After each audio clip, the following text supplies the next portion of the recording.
So, hey, my name's Tristen Lewis. I am 25. I am a news reporter anchor over at KXTB in Bryan College Station. Originally from California, moved here October of 2019. So I've been here a little over a year now. Very cool. And the whole way you started was because you came and covered our Murph, right? Exactly. I think it was... Was it Murph? What it was the Murph. Yeah, it was back in May or April. Yeah. Shannon Madlock, one of our salespeople over at KX, said, "Hey, you should do something with BoomFit." And I was like, "Okay, and let me figure out something to do. I can't just like cover anything." So, and then I saw the Murph was coming up, and so I was like, "That's pretty cool." I wanted to do a story like that for a while because I knew of it. And so I got in contact with you, came out, and then once I was like cleaning up my equipment, you were like, "You should come out and join this." Yeah, it was awesome. I remember that. Shannon, I've known Shannon forever. Actually, you can even go back and tell her this because she'll remember. I used to train Shannon. No exaggeration, it's probably 2004. I mean, we worked out, so I've known her for a long time. That's awesome. Yeah, and she's done great. Like, she looks great. She's actually lost a lot of weight, and she's awesome. Her heart's so awesome. She knows everybody. She in this does community. know everybody. I just say one name, and she's like, "Oh yeah, I have a number for that person."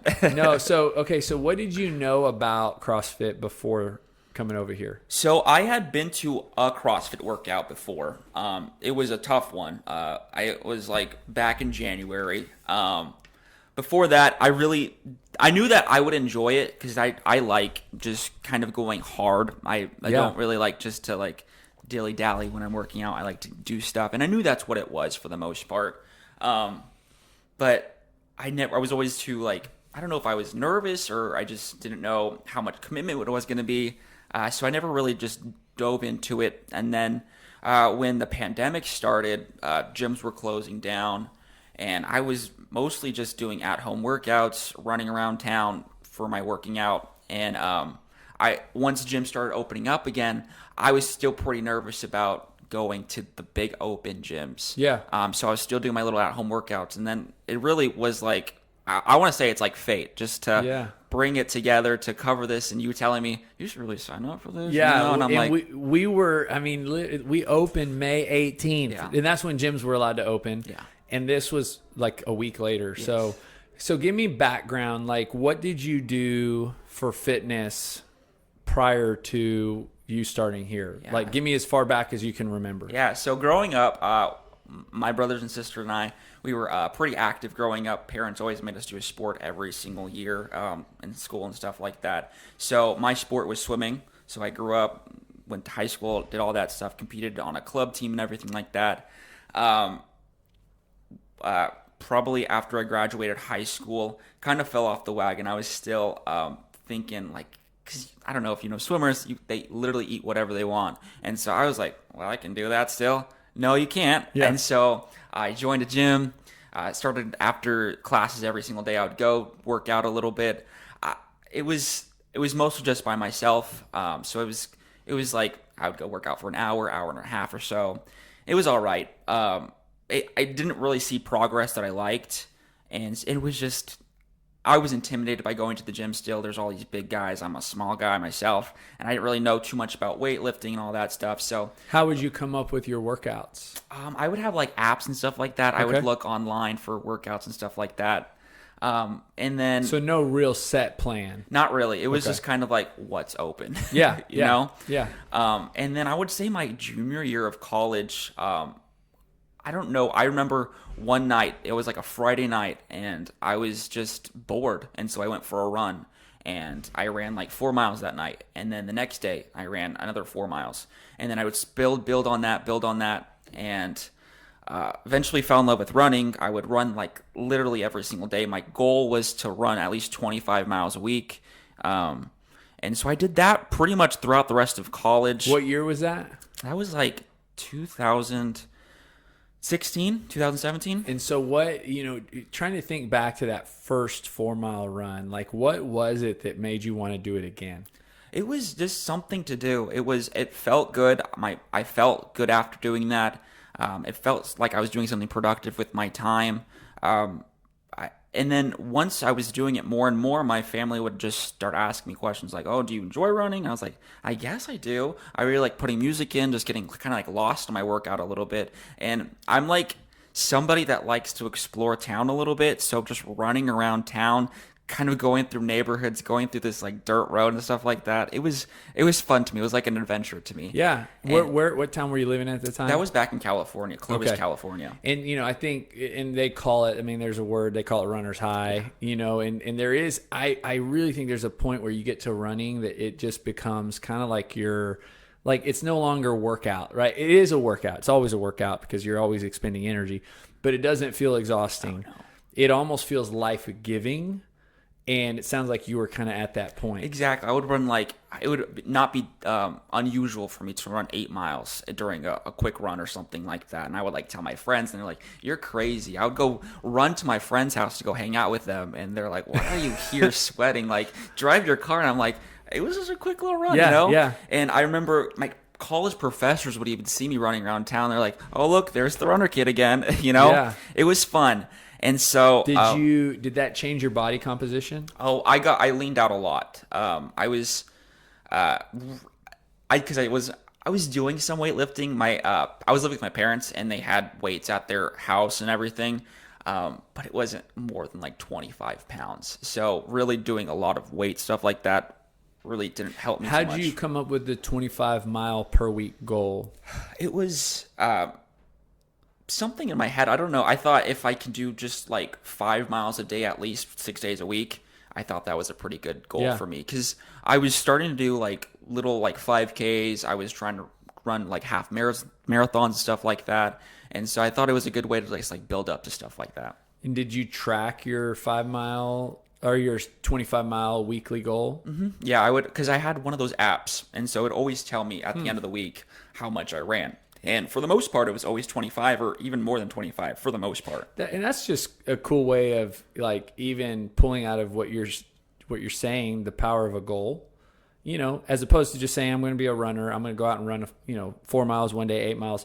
But having that 25-mile goal, I mean, like you said, it wasn't coincidence that you ran about 25 miles a week. It was because you intentionally came out and said, hey, I'm going to run 25 miles a week. I always knew destinations around town. If I ran to the overpass, that was 4 miles. If I ran to this local high school, that was another 4 miles. You had your little routes. Exactly. And so I was like, okay, if I'm going to run 4 miles today, I'm going to go to the overpass. If I want to run 8 miles today, I got to run to the park all the way across town. Yeah.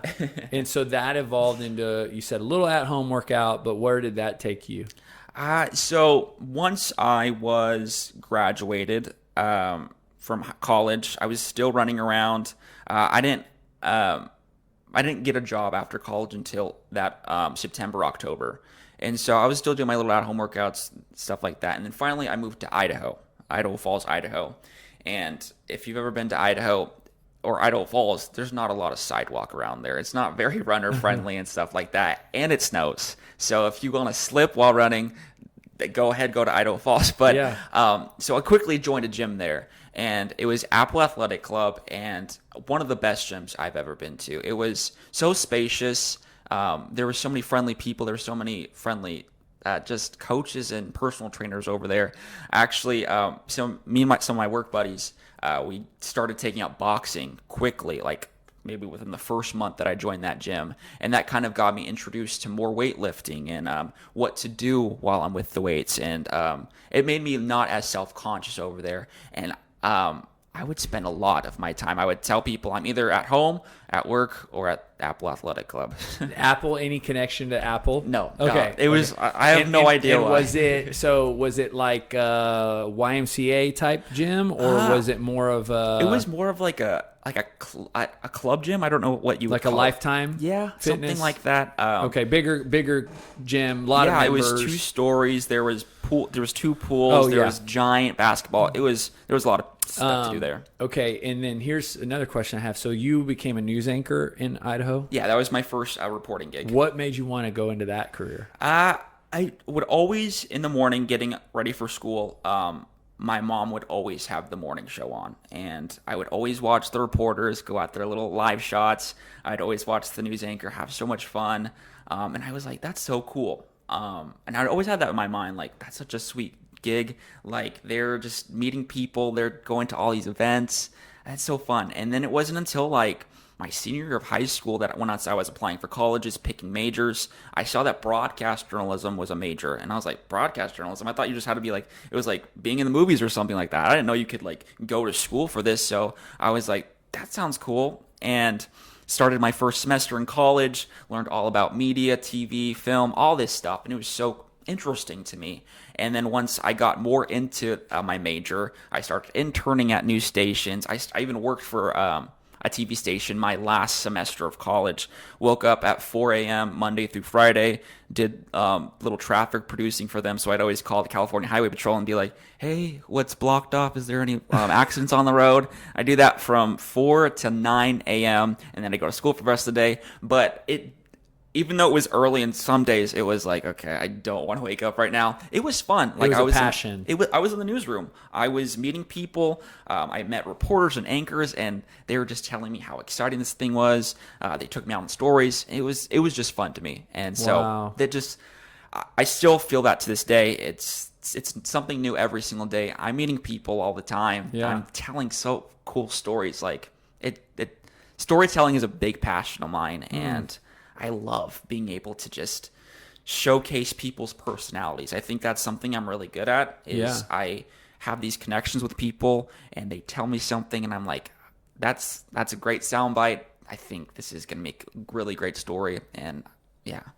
I mean, the way you describe it, I love hearing it because it sounds like it's exactly what you're called to do. Yeah. You know, it's like your giftings are specifically to do that.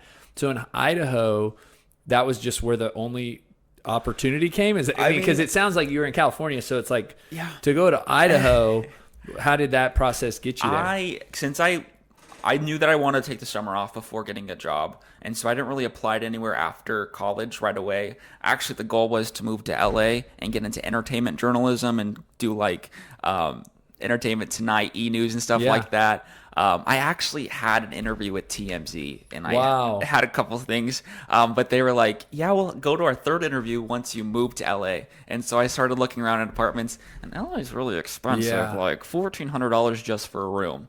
And so that was like, well, if I don't even get this job at TMZ, I'm going to still have to work like 3 other jobs to pay for this room. And so things turned around. I applied to this job in Idaho, and they were pretty quick to respond. And so that's just how it happened. And what did you do at that job? I was a reporter 3 days a week, and I produced on the weekends and weekend anchored sometimes as well. By producing is like the back end? Yeah, so you're writing all those stories. You're organizing the newscast. Any story that's not reporter story, you're finding and writing and doing all that yourself. Wow. It was a lot of work, especially in the beginning. I was producing 3 newscasts a day on the week, Saturday and Sunday, but it's one of the greatest experiences of my life. Yeah. I met some lifelong friends there, people to this day that I'm in constant contact with. And I would have never even guessed, like I have friends in Oklahoma, I have friends in South Carolina. Because they've all gone to different places. Yeah, and it's just so cool. Actually, back in September, I visited my friend in Oklahoma. Last year, my friend that lives in South Carolina, we went back to LA because one of our friends from Idaho got married. So it's just so interesting to me. But just the experiences I got with news, it was amazing. That's awesome. So when you're in Idaho, you start working out at Apple Club. Actually, yeah. So because reporters don't make that much money, I had to take up a second job, and I worked at Apple Athletic. I was a youth trainer. And so Mondays and Tuesdays, my off days from the news, I worked there, and I had 2 half-hour classes with kids where we just like do exercises. So we do jumping jacks. They had some like miniature like kid machines Dumbbells and stuff like that. Weights. And so I'd always come up with little workouts. Actually, in college too. That's not my first instance with working with kids. In college, throughout college, I coached the swim team, and so Wow. So you're kind of working part-time at the gym. I'm guessing you got like a membership or something. Yes, I got a free membership out, and I made some money on the side too. Yeah. So. And then working out for you, what did you do? Did you keep running, or did you actually start? It was at first it was a lot of running. I would do at least an hour of cardio a day. So I don't know if I'd do like a half hour of running and then a half hour of stairs or something like that. That was just my mentality. I didn't really know too much besides cardio. I didn't know too much besides working out with So running. treadmill. Mm-hmm. Was that you ran outside in California, but you ran inside in Idaho? Is Yeah. it the weather, or is it, It was just a little bit of weather because it the was getting sidewalks you mentioned? Yeah, because when I got there, it was the end of October, so it was just approaching Yeah. when the snow starts falling, and it's really cold in Idaho. Oh yeah. And so then I moved inside, and treadmills aren't as fun as running outside, and so it was just becoming more and more of a chore. And once I started doing that boxing class, that's when I started getting introduced to more of those weightlifting type workouts. I would say I had somewhat of a problem because I would, on my off days, I would spend like 3 or 4 hours at the gym because there's nothing else to do, you know? So did you work out for that long? Yeah, I mean, for the most part, like my friends didn't have the same off days as me. It's Monday and Tuesday. Nobody really has those days off. And so I would just go to the gym. Like, I don't know if I'd be constantly working out. I met people throughout the gym, so sometimes be talking to people. But it was really just like, well, I need to go to the gym. I need to do this. It was, like I said, it was getting to be a problem where if I didn't work out at least 2 hours a day, like 6 days a week, I would like really feel down about myself. Like, and so, I can relate to that. I mean, it becomes I say this word because I really believe it becomes an addiction. True. And you crave that. And I think a part of that too, is there are specific chemicals, dopamine, like epinephrine, like your body produces these different hormones and chemicals when you exercise, and you start craving that. That, and I thought I had to look a certain way because I was being on TV. Appearance is kind of a big thing in this industry, and so I think it was like, if I didn't work out this long, like I don't want to like get bigger, like something like that. I don't want to, I don't know, gain weight. Yeah. And so I was becoming a problem that way, where I would do that a lot of the times. Yeah. Especially working there, and I would go an hour before my classes, and then I'd do another workout an hour after my classes. Yeah. And I remember my friends saying like, "Why do you work out so long, Tristen?" I'm like, it's just fun to me. Was your weight going down? I wanted to keep it relatively around 150, 155. And it was pretty much there. And I thought I looked good, and I think I look good now, and I'm not working out that much, like as much as I did in Idaho. But you thought it would, but the way you're describing it now, it's almost like you acknowledge that there was like a little bit of unhealthy for sure. addiction. I think back at the time, I think I subconsciously knew that it wasn't good, but I would have never admitted that. And now looking back at it, now that I'm not working out 4 hours a day, I'm doing this. Maybe I'll go for a run after work every once in a while. I'm like, I don't know why I would ever do that. Like, I'm getting great workouts just doing this. I feel good about myself still. Yeah. Well, and I think that kind of it describes sometimes the trap that we can, not just for that, but in our minds, right? The trap that we can fall into in our heads, for whatever reason. Maybe you're watching the show or the station or whatever the times that you're airing, and that's giving you this subliminal thought that, I need to do more because I don't like the way I look in that one. And then there would be times I'm like, I look good today. Yeah, exactly, right? And so I got to keep doing whatever I'm doing, or if I stop, I'm going to go backwards. Yeah. How long did you hang out in that mental state? I would say as long as I was in Idaho. Yeah. I was doing that up until my last day in Idaho before I moved to Texas. So correct me if I'm wrong, that you're not in that same place that you were mentally that you were in Idaho? I'm not, no. Because when I moved here, I took a week off from working out because I was still figuring out where to even go for places. And so maybe like my second week here, I got a gym membership over at TrueFit. And it was not what I was used to in Idaho. In Idaho, the gym was a lot more spacious. There wasn't as many people at the gym at the same time. When I went to TrueFit, it was people were packed all the time, and it was hard to get machines, and it was hard to do all this stuff. And so I quickly was like, okay, well, I'm not enjoying it as much as I was in Idaho. Did your body image perspectives change? It's funny because I wasn't as down as I thought I was going to be. But I still was like, well, you really need to make sure you're working out though, like at least an hour, 6 days a week or something. And I wasn't really doing that because it was becoming a chore. I don't know if when I got here, I just didn't know people at the gym. I didn't know, because I had such a great time in Idaho. I had so many friends there. I had so many connections with people there. This one, it was like starting over fresh again. And that's what happens when you move to new places. You're starting over fresh. And so I didn't know anybody at this gym, and it was literally starting back from day one in my mind. When you were at TrueFit, how long ago was that?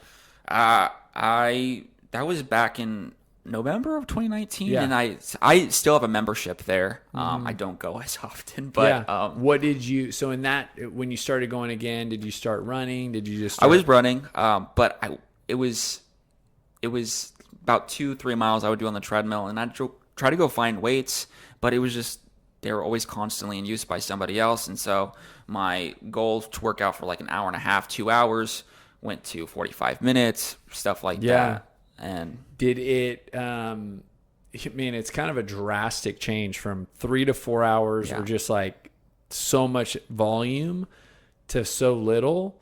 Did you gain weight? Did you feel like? I gained some weight, but I was losing a lot more muscle because when I was in Idaho, I was working out. I was using those weights. I would say that was the majority of my workout was weightlifting. And so not doing weights anymore and just kind of more cardio again, I definitely lost a lot of muscle mass. And it sounds like maybe in Idaho, it was like a hobby. Yeah. Like, the same way somebody who plays golf would go play golf 3 or 4 hours a day. So did you pick up a new hobby when you moved here that replaced that time with something else? Or was it just now something that, you just didn't do anymore as much? It just was something I wasn't doing as much. I'm trying to think what I did in the early stages. A lot of just kind of hanging out with work friends, watching TV. And it sounds, and I don't know if there's more behind this story that you can share whatever you feel comfortable sharing, but like, to remove yourself from where you were in that Idaho season, like the way you described it as like, I really was conscious of how I looked and I felt like I had to exercise, to where you got here makes me think that something got better or something changed that you started not feeling that way anymore. I think I noticed that if I wasn't working out as much, I still looked the same. If I wasn't doing 4 hours, I still looked good in my mind. And that's all that matters, right? Is what you think. 1,000% agree. And I tell people that all the time. You've been here long enough now. We do these 6-week challenges. And I've said this before, if let's just say, you're 155 pounds and you've got 20% body fat. And if in your mind, you're not like where you need to be. And you could lose 20 pounds and you get to 135 pounds and you could be 15% body fat, but you're still in your mind not where you want to be. So you lose another 10 pounds. So now you're, 125 pounds and you're 12% body fat, but in your mind, you're still not where you be. You're more unhealthy than the person who's 175 pounds, 25% body fat, because it's what you feel like you are, right? So it's like, yes, there's a reality. It's like, okay, if your percent body fat's high, if you're unhealthy, let's address that. Let's get better. But so much of this can happen between your ears, right? It's like you're saying like, hey, I found out that if I don't work out this much, it's still okay. I think another thing that happened was, I don't mean to sound like, oh, I'm just this cool guy or whatever. Back in Idaho, I worked for the #1 station in town. Everybody knew our station. Everybody knew who we were. So around town, they would be like, oh, it's the guy from the news, it's the guy from local News 8, stuff like that. I knew a lot of people. Here, it wasn't really like that. And so I had so many connections and friendships there. Here, like I said before, I started over from day one. So I think I fell into a little bit of a depression where I felt kind of alone. Like I had so many friends there. I had so many people I knew around town. Here, that wasn't the case. And so I think that also played a little bit into why I wasn't as motivated to work out. It's just because I just felt alone. Yeah. And you almost had that like mini celebrity status. Well, I say mini. I don't know. Maybe it was major. Idaho. There's not too many people there.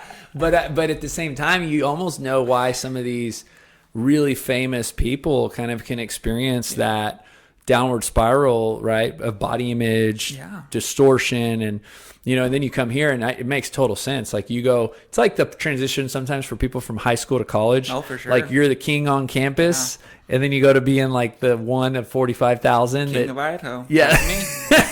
And then you can easily fall into that. So has that improved for you? Oh, for sure. I mean, I'm not going to lie. Once the pandemic hit, I would say that depression got a little bit worse.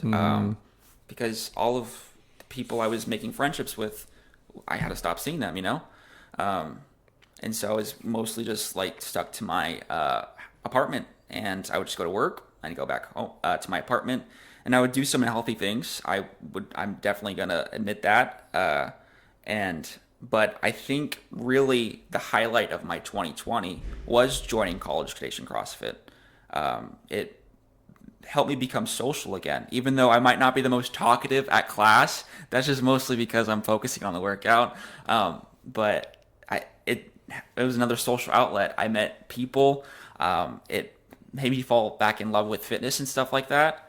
And so I am really grateful that I did that Murph story with you, because I don't think I would be right here today. I don't know where I would be, but I probably would not be here. Dude, that's so cool. Would you expand just so even the person listening and myself can understand how long did that process take? Because sometimes you don't, like everything you're describing has been since May, but at what point did you start realizing that like, wow, there's a social component. Like obviously you're coming here to work out, but it sounds like there's some other things that have impacted you. I would say it was maybe a month or 2 months. It was just, people are so friendly here. Everybody's going to treat you like they're your friend. Everybody's going to be your friend, and they're going to ask you how your day was. They're going to tell you good job after workout. Even if you thought you did such a bad job at this workout, they're going to say, great job, Tristen. The coaches here are so nice. I can tell all the coaches here genuinely care about how you improve, where your goals are. And that means a lot, because all of my family's still in California. My friends are spread out throughout the country. It's been a rough year for a lot of people, especially people who don't have people they live with. And so just seeing like that compassion really does make a difference. Like, I don't want to get emotional, but that's just how it is. Like, I'm so grateful because it's been something I'm missing this year, and it's been a really lonely year for a lot of people. I was going to say that, man. I appreciate the sincerity and the honesty. I think for a lot of people, this has been a very difficult year, and for some places, like back in California, man, we're experiencing a completely different day to day than they are. Yeah. I think they shut down again. I know gyms are doing parking lot workouts, which just is indicative of the whole state. So for us to be able to come here, gather, experience community, it just speaks to like the so much more is going on than working out. Yeah. And of course you're getting more fit, right? Like that's the obvious thing. But what you're saying is, and what I'm hearing is exactly what motivates me and the coaches to do what we do. So I appreciate you sharing that. So because CrossFit was kind of new for you, what were some of the biggest like obstacles and currently are still some of the biggest obstacles that you didn't face? Running has its obstacles, but once you get like your cardiovascular endurance, like you pretty much overcome that, assuming you don't get hurt. I would say, and I think a lot of people can attest to this, running is still not one of my challenges. I will go guns a-blazing right out the gates with that. At first it was pull-ups. Like we had to do all this kipping. I was like, I can't get my mind to do the hips to the shoulders. I don't know what we're doing. But I think it was Craig who explained it to me. You're just pushing away after you do it. And I was like, huh. And then I did clicked. And I remember you came to the Muscle Up Clinic. Yes. So you're still working on that, or a little bit. Right now, I told Kyle that we were going to work on double unders, so I'm trying to do a lot of double unders in a row. Yeah. I just bought a little jump rope that makes it a little bit easier. I keep man, hitting you just lashed your body. That happens. That's part of the admission to learning. Exactly. So what, in terms of, those are skill based, right? So you got the kip, the double under is very skill focused. The type of, what I'm going to say, the dish that we serve in CrossFit, it's not unique to this gym. It's CrossFit in general. If you've never done CrossFit, it's a very different dish than what you would typically get served at another gym. How did your body adapt to that? Ooh, it's still adapting, but just the fast pacedness of it all. Like when I would work out by myself, I really wouldn't put time. I think that's another reason why I spent 4 hours at the gym, is because time wasn't really an option. Yeah. But here you're like 20 minutes, and I'm like looking at people, and I'm like, 20 minutes for all that? Like today's workout, I was talking to Raymond, I was like, 10 minutes for all that? Yeah, that's right. But it really pushes you. You have to, I would say I'm pretty good with endurance, and so I'll finish something and just keep going. I'd have to be really exhausted. I guess that could be another thing. Like I probably should put more weight on stuff. But it's part of learning. It is part of learning. Yeah. And sometimes I'm just scared to go up in weight. That's right. But that's a big thing, was just how fast everything was. We're supposed to do all this in 20 minutes. We're doing all these workouts in under an hour. Yeah. But they're great workouts. They're awesome workouts. That's right.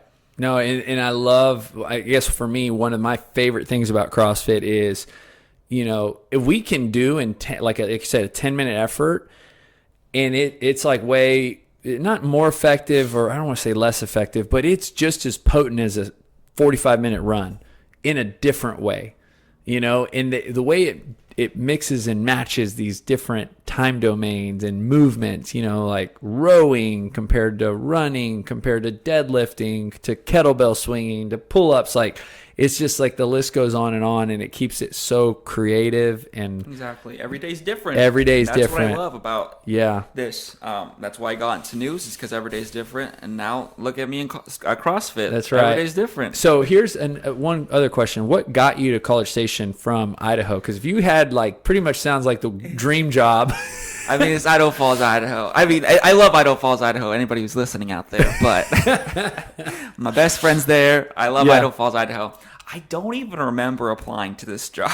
Wow. I get an email from my news director and said something about, she came up with my application, and she was really interested in me, and I loved everything she was talking about. She just became the news director of KXTB, and she had all these visions for this station. She's telling me about all these opportunities I can have. And reflecting on my time, I've only been here a year and a couple of months. I've had so many opportunities, so many great opportunities. Back in November of 2019, I covered the 20th anniversary of Bonfire. And that was it was probably one of the toughest pieces I've done. You talk to some of these parents who lost their kids' lives, people who even worked on Stack, and it's an emotional thing. And I went out to everything, and I actually won an award for my coverage with that, and so that was pretty amazing to me. Like, that was one of the biggest stories, one of my first stories in College Station. Yeah, talk about a big win right away. And then I'm anchoring now Monday through Friday at the 6 o'clock news starting January 6th. I'll be anchoring the 6 and the 10. And so all these stuff, if I went other places, I don't know if I'd have these same opportunities. But I'm a big believer in fate. Everything happens for a reason. And I was meant to be here. Like, I was meant to have these opportunities. There's something out there that brought me here. And yeah. So it sounds like if you're in the news world, the anchor world, the media world, what you've been able to accomplish in a year has been pretty awesome. I would say so. I'm proud of my accomplishments. Absolutely. Okay, so it kind of wrapping up this awesome interview. Thank you so much for your honesty. The title of the podcast is Building Better People. Maybe when you came, you didn't know. I don't know if we talked about it that day. Oh, maybe you've interviewed me. You did a couple interviews because we did another one too. Yeah. But I've kind of shared with you that, like, you know, this for me is so much more than push-ups, pull-ups. Like, those are things that we for sure are doing, and we'll teach you how to work out, and we'll teach you how to eat right. But to me, why I do this every single day and why I'll continue to do it every day is because of the other things that I know this does, right? Like what you described so beautifully and emotionally about, you know, this place and what it's meant to you since you started. That's why I do this, right? And to me, the way that I express that, or the way that we express that, is we're not just working out, we're building better people. In other words, your experience here is allowing you to go back and be a better version of yourself wherever you are. So my question is, how is that statement true for you? How has, not just here at BoomFit or College Station CrossFit, but just in the life of your exercise, right? How does working out, taking somebody who's listening that's like, maybe I don't work out, maybe I just used to, you know, be one of Tristen's big fans in Idaho. That's right. No, but how has exercise, you know, fitness just complemented your life to help you become a better version of you? It's a great stress reliever. Work is, like we said already, this year has been crazy. For me, it's been crazy, especially with work. Stuff changes every single day. It's been rough to cover some stories, figure out how to cover stories, because not a lot of people want to speak in person. So you have to figure out other ways.